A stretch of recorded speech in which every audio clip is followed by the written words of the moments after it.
இரவு ஜெபம். கர்த்தருக்கு ஸ்தோத்திரம். சங்கீதம் 91:15.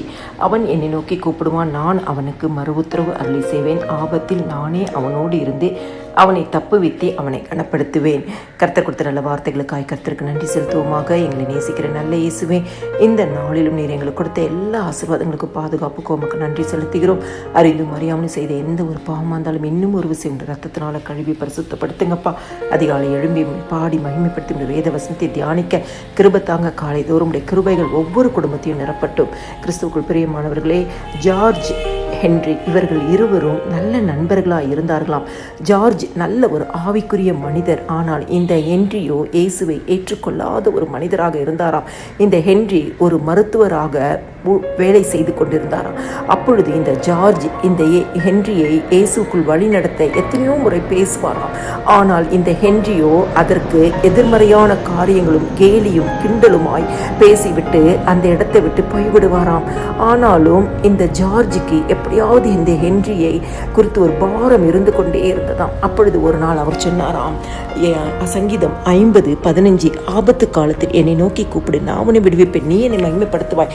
உனக்கு ஏதாவது ஒரு சூழ்நிலை ஆபத்தான வேலையில் இருந்த இந்த வசனத்தை சொல்லி ஜெபி என்று சொல்லி சுவிசேஷத்தை அறிவித்து விட்டாராம். ஒரு நாள் இந்த மருத்துவர் தூங்கி கொண்டு இருக்கும் பொழுது கதவு தட்டப்படும் சத்தம் கேட்டதாம். எழுந்து வந்து பார்க்கும் பொழுது ஒரு சிறு பெண் நின்று கொண்டிருந்தாலாம். அவள் சொன்னாலாம், டாக்டர், எங்கள் அம்மாவுக்கு ஜுரம், ரொம்ப கஷ்டப்படுறாங்க என்று சொல்லும் பொழுது அவர் நல்ல தூக்க கலக்கத்தில் இருக்கும்போது அந்த மருந்தை மாற்றி கொடுத்து விடுகிறாராம். கொடுத்து விட்டு அந்த பெண் போன பிறகு அவர் திரும்பி பார்க்கும் பொழுது அது வேற ஒரு மருந்தை கொடுத்திருந்தாராம்.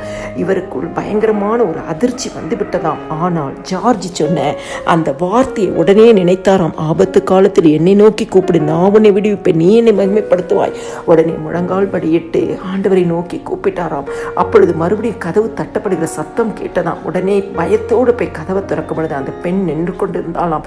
என்ன வேண்டும் என்று கேட்கும் பொழுது அவள் சொன்னாலாம், டாக்டர், நான் வேகமாக போகும்பொழுது கால் தடுக்கி கீழே விழுந்து அந்த மருந்து முழுவதும் உடைந்து விட்டது, எனக்கு வேறொரு மருந்து பாட்டில் தருவீர்களா என்று கேட்கும் பொழுது அவருடைய இருதயத்தில் ஒரு சமாதானம் உண்டாயிற்றாம். வேறொரு மருந்து, சரியான மருந்தை கொடுத்து அனுப்பிவிட்டு ஆண்டுடைய சமூகத்தில் முழங்கால் படியிட்டு இயேசுக்கு தன் வாழ்க்கையை அர்ப்பணித்தாராம்.